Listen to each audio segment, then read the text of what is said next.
Perkenalkan, nama saya Sihono, saya selaku Kabid Infrastruktur dan Kewilayahan Bapeda Kota Surakarta. Pada kesempatan kali ini akan menjelaskan materi terkait kebijakan dan strategi pengelolaan air minum dan air limbah Kota Surakarta. Dasar hukum yang melatar belakangi yang pertama adalah Perda nomor 1 tahun 2022 tentang pengelolaan air limbah domestik. Yang kedua, Perda nomor 6 tahun 2021 tentang RPJMD Kota Surakarta. Ketiga, Peraturan Daerah nomor 4 tahun 2021 tentang Rencana Tata Ruang Wilayah atau RT/RW Kota Surakarta. Di sini kita jelaskan dulu terkait dengan visi RPJMD Kota Surakarta tahun 2021-2026, yaitu mewujudkan Surakarta sebagai kota budaya yang modern, tangguh, gesit, kreatif, dan sejahtera. Itu ya. Dari 7 visi, ini ada visi yang terkait. Utamanya adalah mewujudkan tata ruang dan infrastruktur kota yang mendukung pariwisata dan pemajuan kebudayaan berkelanjutan. Kota Surakarta merupakan kota dengan luas 4.672 hektar, terdiri dari 5 kecamatan dan 54 kelurahan, dengan jumlah penduduk 522.728 jiwa.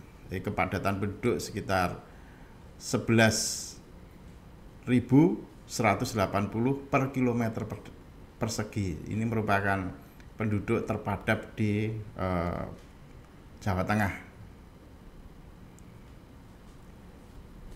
Pada tahap awal atau yang pertama kita menyampaikan dulu terkait dengan air bersih ataupun air minum. Jadi bahwa usaha ataupun pelayanan air minum ini kita ada target air minum layak dan juga target air minum aman.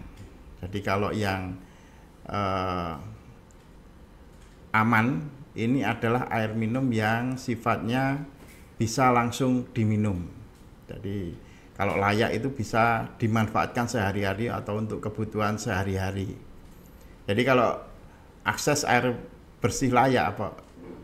Ini untuk tahun 2019 ini dengan penduduk sekitar 400.082 jiwa. Ini kita sudah mencapai 93,66%. Akses air bersih layak untuk tahun 2020 ini sekitar 94,65%. Tahun 2021 94,57% dan tahun 2022 ini untuk target air minum layak sekitar 95,84%. Dan ini terbanyak berupa air minum dengan sistem perpipaan yang dikelola oleh Perumda. Untuk realisasi jaringan perpipaan ini sekitar 61,30% dan bukan jaringan perpipaan sekitar 38,70%. Sedangkan realisasi air minum aman itu sekitar 58%. Jadi dengan total penduduk 522.000 jiwa, target air minum aman sekitar atau ya realisasi air minum aman sekitar 58%.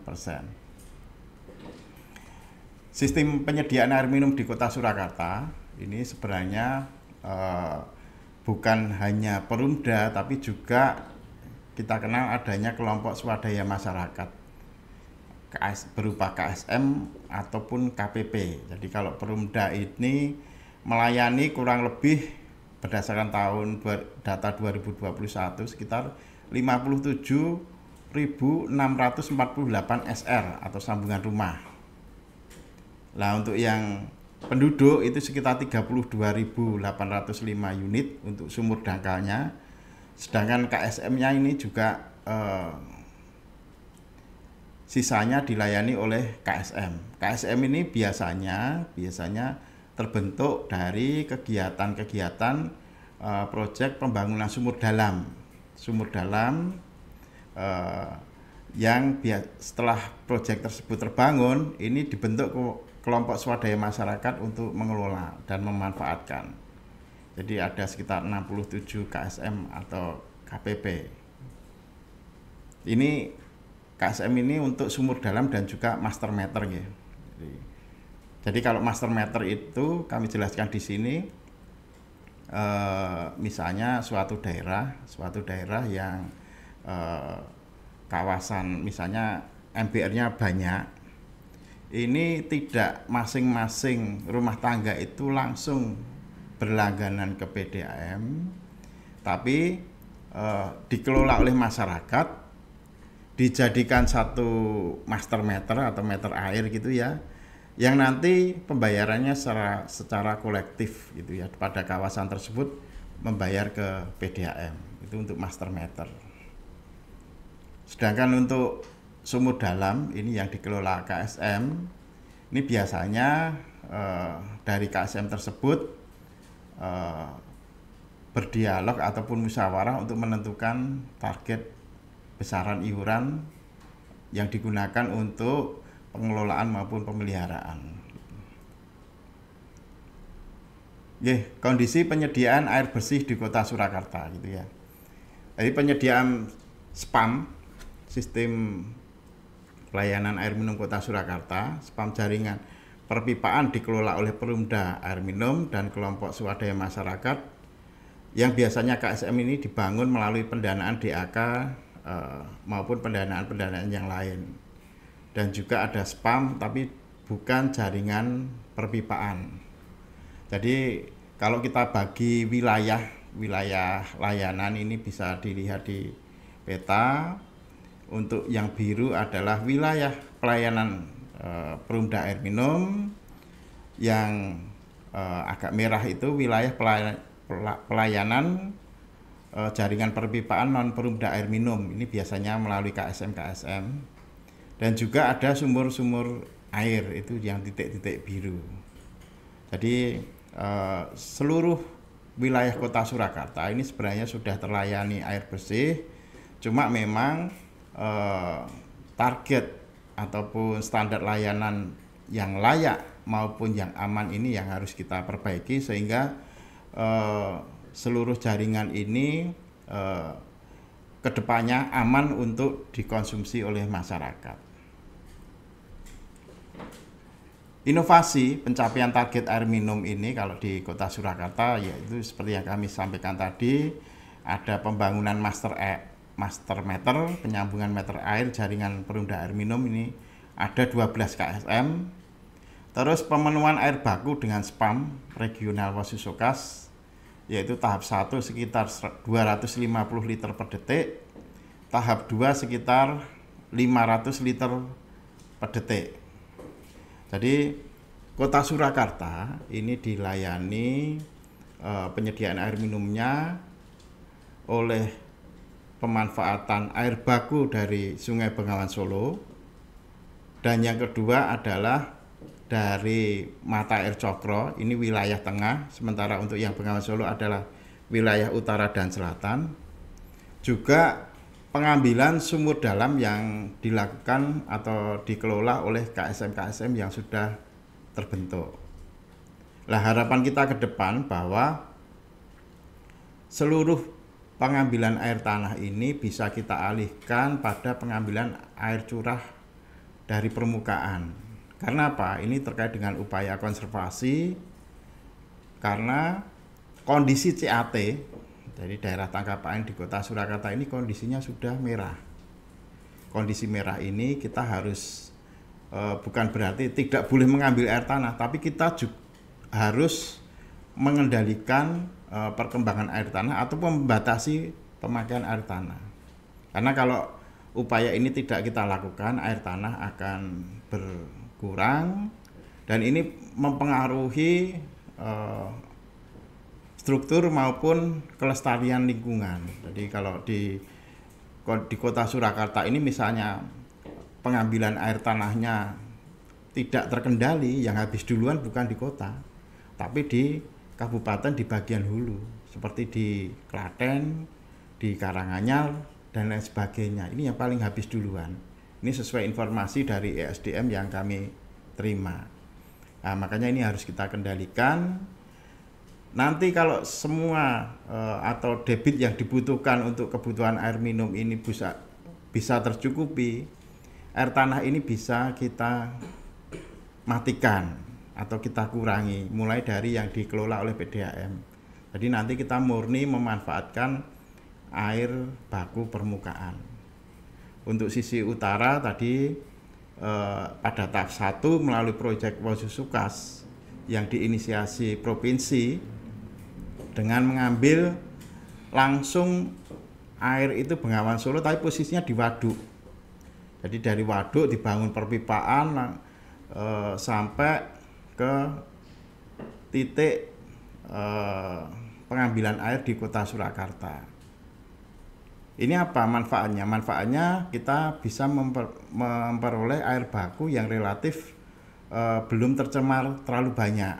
Kalau kita langsung mengambil sungai yang melintasi kota, ini sebagai contoh kemarin ada limbah ciu, batik dan lain sebagainya. Tapi kalau kita langsung mengambil dari waduk ini kualitasnya akan beda dan kita bisa mentreatment itu relatif lebih murah. Untuk tahap 1 sekitar 250 liter per detik ini di sisi utara, di sisi selatan nanti sekitar 500 liter per detik. Nah, langkah kita untuk yang sisi tengah pengambilan mata air Cokro ini, kita pada saat ini juga sedang berusaha untuk mengurangi tingkat kebocoran.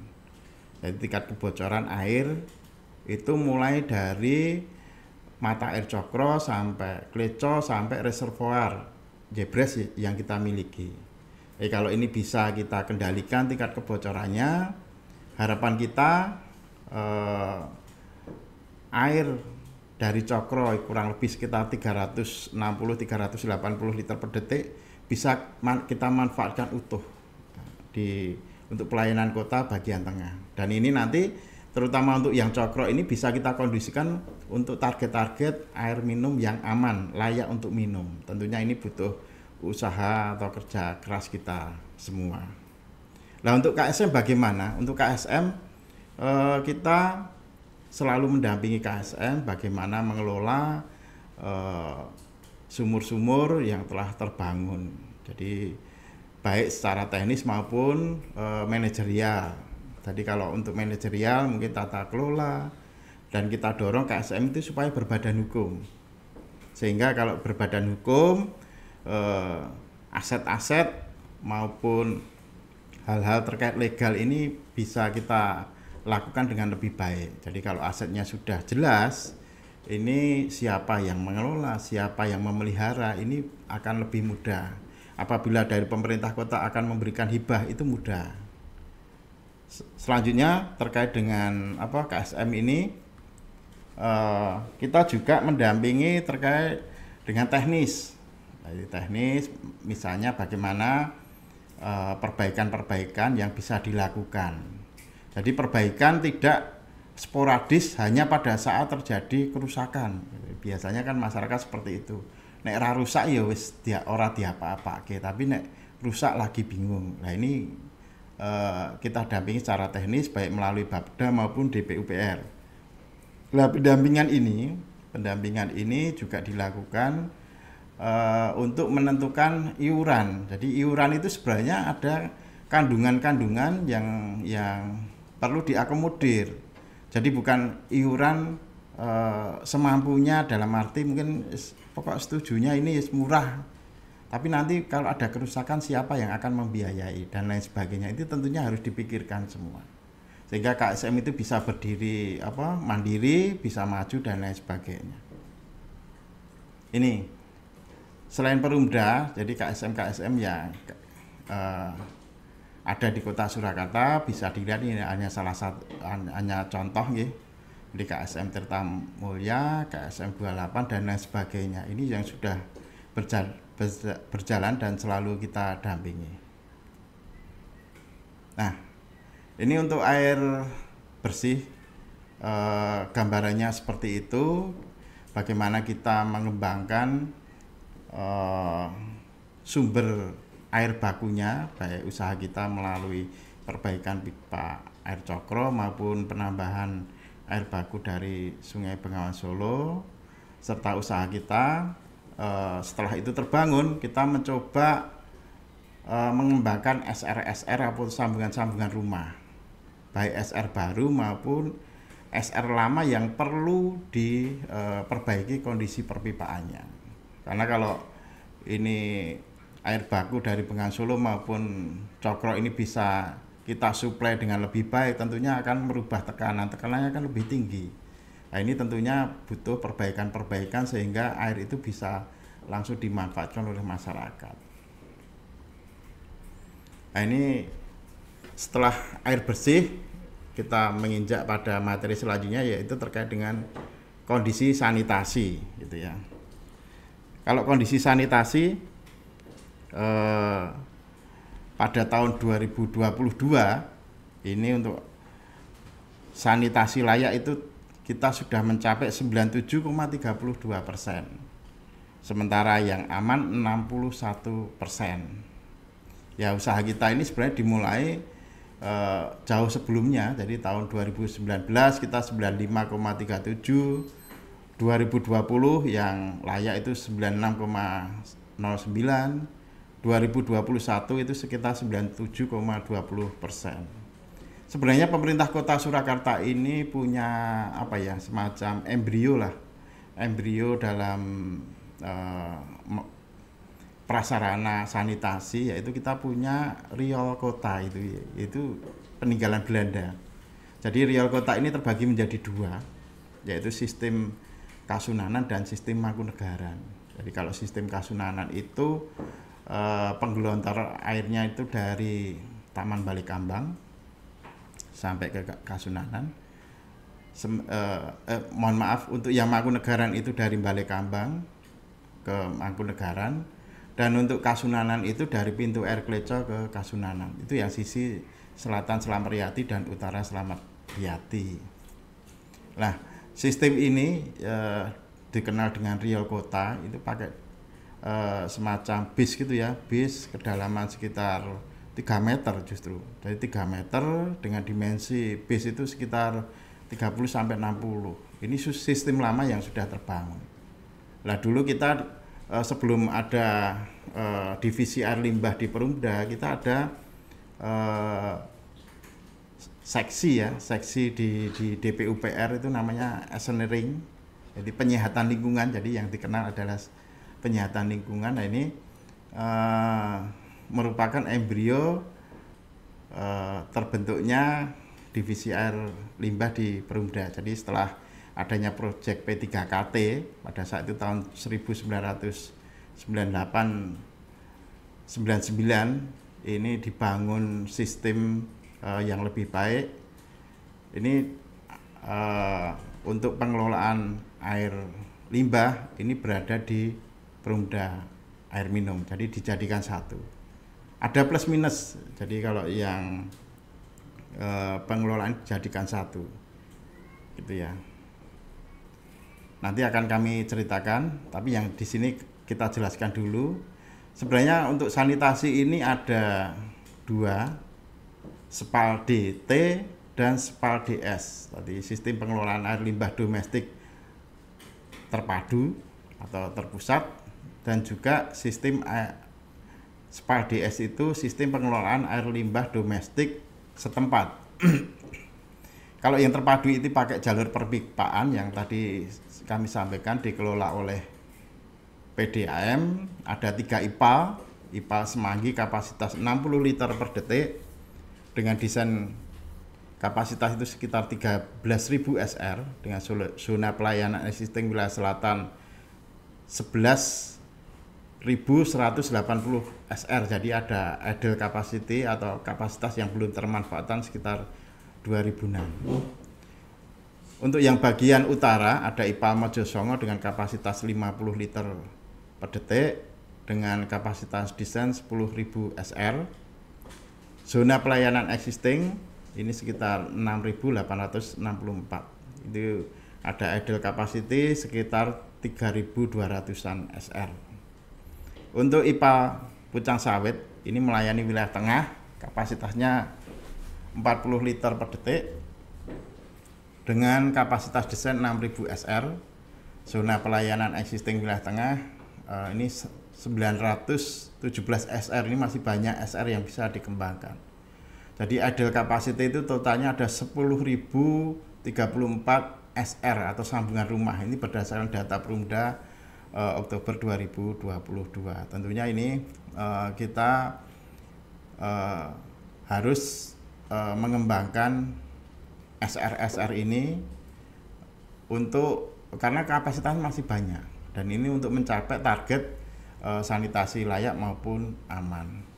Ini banyak tantangan dalam pengembangan SR ini. Selain masalah pendanaan juga masalah persepsi di masyarakat. Jadi kadang masyarakat menganggap atau bangga kalau tempatnya itu septic tanknya tidak pernah disedot, itu bangga.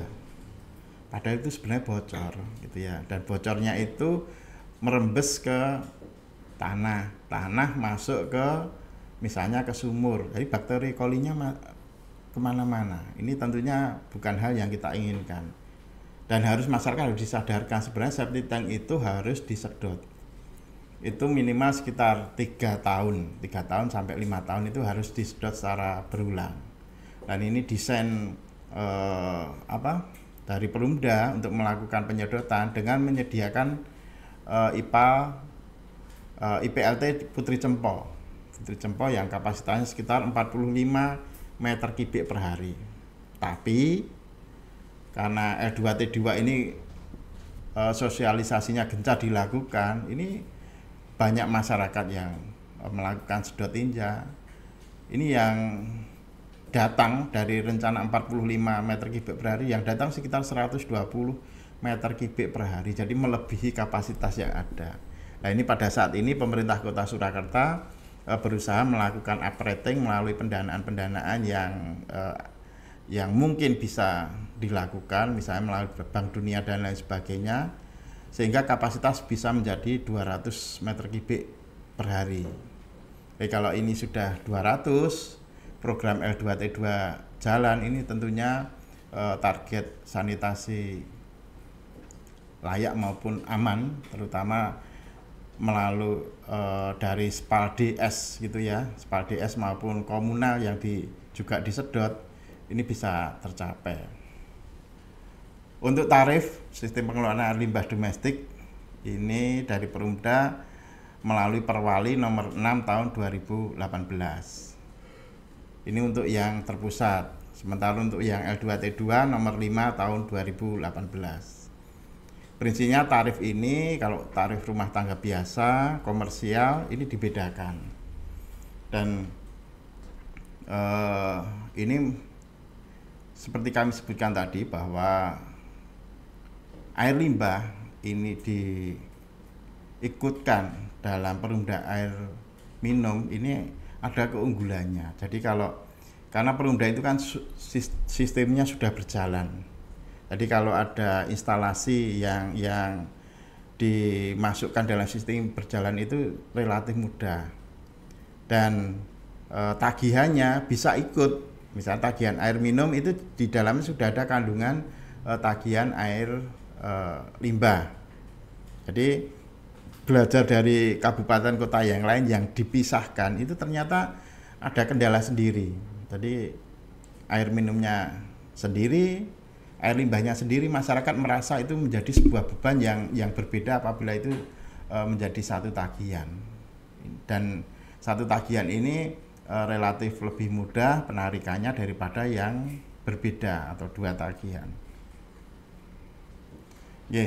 Ini peta pelayanan air limbah Perumda air minum. Tadi prinsipnya ada 3 sistem IPAL, utara, tengah, selatan, juga ada pelayanan lumpur tinja IPLT Putri Cempo gitu ya.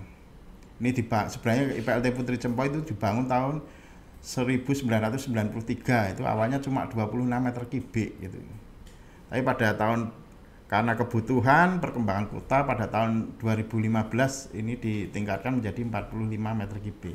Dan sekarang harus ditingkatkan lagi karena memang kebutuhan penduduknya semakin padat gitu ya.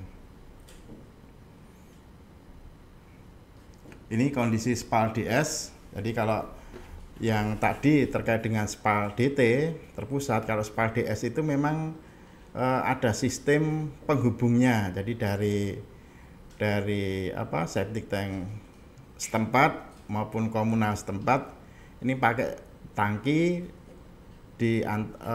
dikirim ke IPLT. Ini ada sistem seperti itu. Ya. Untuk sistem pengelolaan IPLT Putri Cempo yang berlokasi di Jatirejo, Kelurahan Mojosongo, ini luas lahan adalah sekitar 11.748 meter persegi, kurang lebih seperti itu.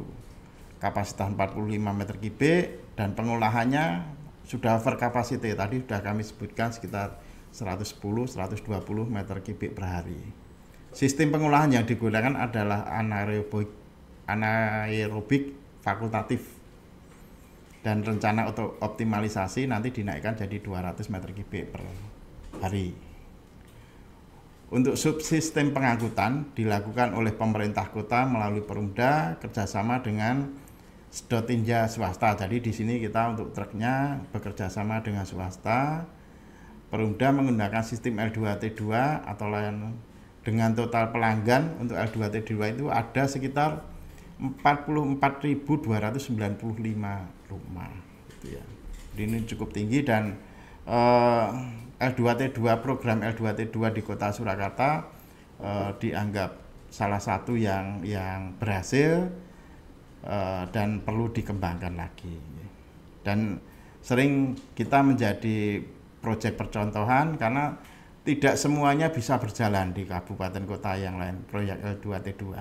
Yang pertama masalahnya biasanya terkait dengan penyediaan lahan, selanjutnya terkait dengan kesadaran masyarakat ini karena kalau apalagi di daerah-daerah yang memang lahannya masih luas, ini masyarakat cenderung ya membuang limbah itu di sekitarnya ataupun bikin septic tank yang tidak perlu disedot tinja atau tidak mau dilakukan sedot tinja. Ini kondisi IPLT Putri Cempo pada saat ini. Nah ini untuk KSM sanitasi. Tadi kalau KSM sanitasi ini namanya aksansi gitu ya. Kalau yang air bersih akapsi. Di Kota Surakarta sudah ada itu. Asosiasi KSM. Untuk sanitasi ini ada banyak sekali KSM. Lokasi KSM bisa dilihat ada menyebar di seluruh penjuru kota gitu ya. Loh, kenapa kok sistem perpipaan terutama untuk air limbah ini tidak dikembangkan merata atau seluruh daerah di kota tidak memakai sistem pipa? Ya ini karena kondisi geografis di Kota Surakarta relatif ada yang berkontur. Jadi secara gravitasi tidak dimungkinkan untuk dialirkan ke pipa. Nah, daerah-daerah cekungan seperti ini biasanya dibangun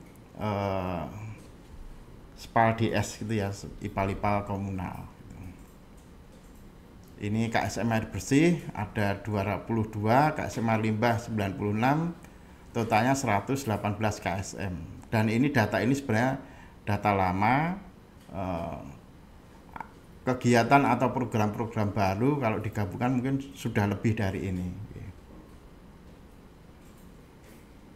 Nah, kerjasama dalam penyediaan air minum dan pengelolaan air limbah kita tidak melakukan sendiri. Kita juga ada dari kerjasama dengan Kiat, dengan Yuset Aiwes Tangguh, kerjasama dengan YDKK Kompas, kerjasama kabupaten kota lain terkait pengelolaan air minum Woso Sukas serta CSR lainnya.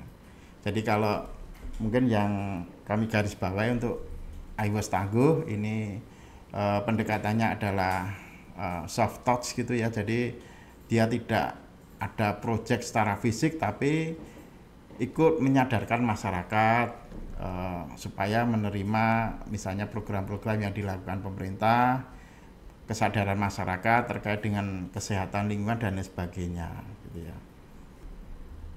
Ini untuk yang iWash Tangguh. Selanjutnya ini pengalaman pelibatan kelompok masyarakat dalam pengelolaan air limbah domestik ini, contoh-contoh pendampingan yang dilakukan oleh pemerintah kota terhadap KSM-KSM yang sudah ada gitu ya, sehingga mereka tetap eksis gitu ya.